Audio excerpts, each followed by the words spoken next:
Many cultures have sought to explain the white glowing band that can sometimes be seen in the night sky. That's the Milky Way, of course, and the Greeks and Romans were no exception. We're in the National Gallery in London, looking at the great Venetian painter Tintoretto's The Origem of the Milky Way, which illustrates that very myth. According to this version of the story of the origin of the Milky Way, we see the god Jupiter, the god of the sky and the king of the gods. Now that's the figure that's swooping down from the upper right, who's swaddled in red.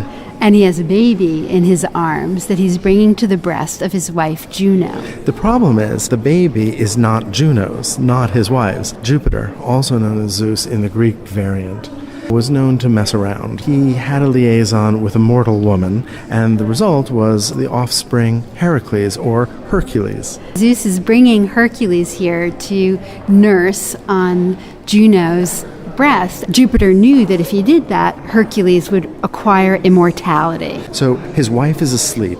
If he can get his baby by another woman to suckle at her breast, the baby acquires immortality, a good thing, but it's pretty sneaky. When this happens, Juno naturally wakes up and pushes the baby from her breast, and milk spurts from her breasts both up and down. The milk that spurts up is, in the myth, the origin of the Milky Way. And in fact, the word for galaxy derives from the Greek word for milk. And the milk that spurts down creates the lovely white lilies that we all know and love. If we look at the painting by Tintoretto, we can actually see the milk spurting up in these sharp diagonal lines, each ending with brilliant sparkle of a star. And we can see from her other breast the milk spurting down, but here we don't see the lilies. And the reason is we believe that this canvas was actually cut down. Lilies were originally there, but are no longer present. And in typical fashion for Venetian painting in the 16th century, we have a sense of movement, of diagonal lines, of foreshortening,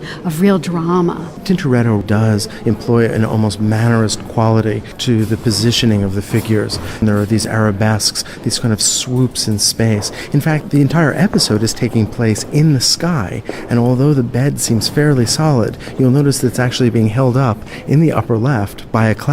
You can see the clouds on the bottom, too, holding up the bed. The body of Juno is especially complex and mannerist in its pose. Look at how she leans down but moves her upper body and her face up, as though she's moving in opposite directions at the same time. These movements, these arabesques, are highlighted by the four angels, or the four putti, that are seen here as well. They're holding various attributes. You can see one of them holding a torch and an arrow, another chains, a net, and a bow.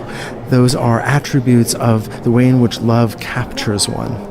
And we also see other attributes of both Juno and Jupiter. We see an eagle, who's associated with Jupiter, carrying a thunderbolt, another attribute of Jupiter, and we see a peacock, an attribute of Juno. What is most startling to me in this painting is its vivid colors. The painting just glows. And that's what Venetian painting was known for, vivid, intense coloration. But also the way in which the more subtle tones, for instance, of Juno's body really creates a beautiful sense of the turn of the flesh. Look at her thighs, there's that foreshortening as that knee comes towards us, but there's such a kind of subtle modulation of light and shadow in that chiaroscuro. It really feels as if that flesh has elasticity. My favorite passage is the angel just below Juno's head.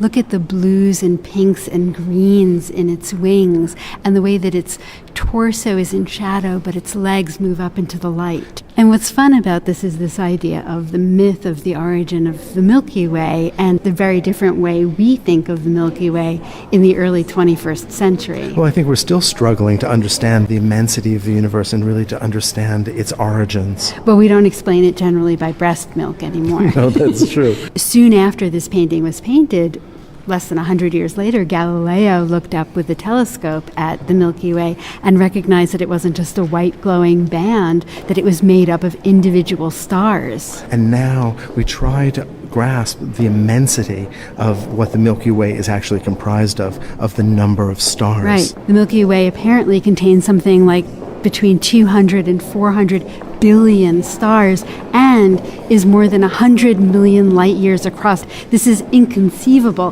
I think I like the myth with the breast milk a little better. I'm not sure which seems more miraculous, the story of Juno and Jupiter or the science behind our contemporary understanding.